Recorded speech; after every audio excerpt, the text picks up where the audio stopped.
Hi, welcome to Life in the Bottle, Season 2, Episode 6.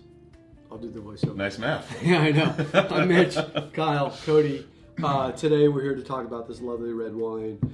We are in France, more specifically. In southern France. And more specifically. We're in southern Rhone, and we're in the village of Saint-Quentin-la-Poterie. What is this? This is the 2018 Agarrus Vigne Du Facteur.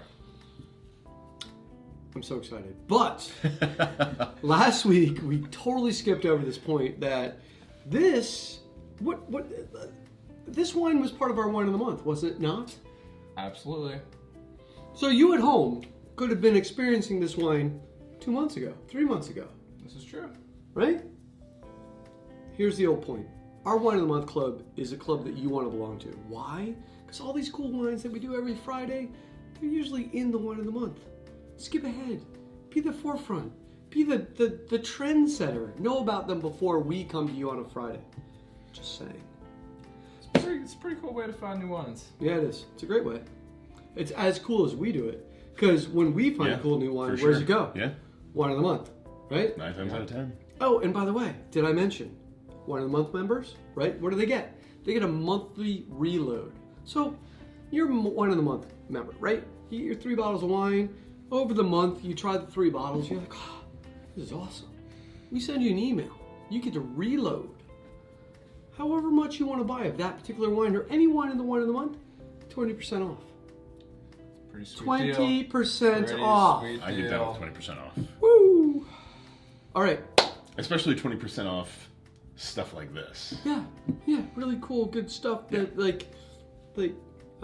we won't go into the pillars of wine this episode, but we will eventually, and you'll learn the pillars. Coming. And it's All right, so talk to me. So this is made by Serge Scherer. Serge the mailman. Serge was a mailman. He started out delivering mail in Alsace, but turns out vineyards are really expensive in Alsace. So he got transferred basically to the middle of nowhere in southern France. You know, southern Rhone, maybe a little bit just outside the southern Rhone. And he bought up tiny little slices of vineyard that no one else wanted because they were too small to be practical. And, and now a lot of his wines, he makes like a few hundred cases. This is like 300 cases made. He's got about, I think, 10 acres in total, so he doesn't have a lot to source from. And I think this wine is made from probably some of his youngest vines, and these vines are 30 years old. Yep. Ooh. Grenache, Syrah, Carignan, 60-30-10. Certified organic. So at that production level, this is truly this is like a passion project. It's like a one-man operation, you know. This is basically one guy making wine in his garage. He's got like 4 big stainless tanks in his garage, and that's about all there is to it. All right, then let's jump in the glass, shall we? Oh, what a beautiful color. I hope the camera can pick that up. Very heady nose. It's got like this really intoxicating sort of black cherry sort of thing. Very perfumey. Mm-hmm. There's a lot going on. The herbs too, that like savory earthiness, the herbaceous, the woody herbs. Yep. Yeah.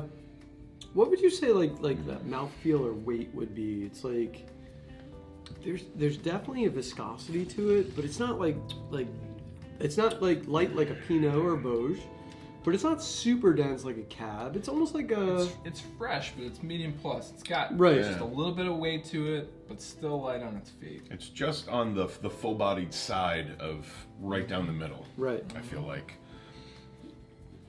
it's still got great acidity despite the depth of fruit, the richness of the fruit. It's nice and fresh. It's got brightness. Yeah. It's bright and fresh. Mm-hmm. And that tannin, that kind of chewiness, it's just there. Yeah, it's not like your lips are sticking to your teeth. No, not at all. But it's, man, I don't want to jump ahead, but I'm going right to what I'm eating with it because yet again, I'm hungry. Oh yeah. No. And I'm thinking like T-bone steak on the grill for some reason 100%. with that little bit of anything on the grill with that char. It's a big killer barbecue wine. Yeah, I'm thinking like grilled eggplant. Grilled portobello. Maybe even like barbecue, like You know, I do tempeh, barbecue tempeh. Sure. Well, this is a wine you could pair it with a beautiful ribeye. You could pair it with a burger. It's. I don't know. Do you think you could pair it with vegetarian, vegan pizza? I think we're gonna Always. find out. Alright. I think the chances are good. The thing is, I have no idea how this is going to work out with the shot and the pizza box and. Where'd we get the pizza from? $8.50. Now everyone knows. to. I don't know. I'm going with Go yeah. with We it. got it. Yeah, we'll figure it out. Yes. By the way, we are shooting a little differently today because I spend way too much time watching YouTube videos, and I saw one that was shot like this. Sorry, Kyle, I'm mangling the pizza. So I want to try this. It's a little bit more for us, a little bit more conversational, I guess is the For sure. word, which feels a little bit more natural, I think at least. So we'll see. You know, we said a lot about the wine, but we didn't really say it's freaking delicious. This wine, it's singing right now. I can't believe it's only $20. Oh, You nailed it with Passion Project, though, because he grew up in Alsace. He's been fascinated with winemaking his entire adult life, but he could never find a way to really break into it. So you go to the middle of nowhere. Middle of where you nowhere. can afford old vine vineyards, convert them to organic, and this. Pump out wine like this. Yeah. That, I mean, Tuesday night price for sure. Brought to you by the Paris Wine Company. To your friendly neighborhood Postman winemaker. Here's Cheers to the the mailman. mailman.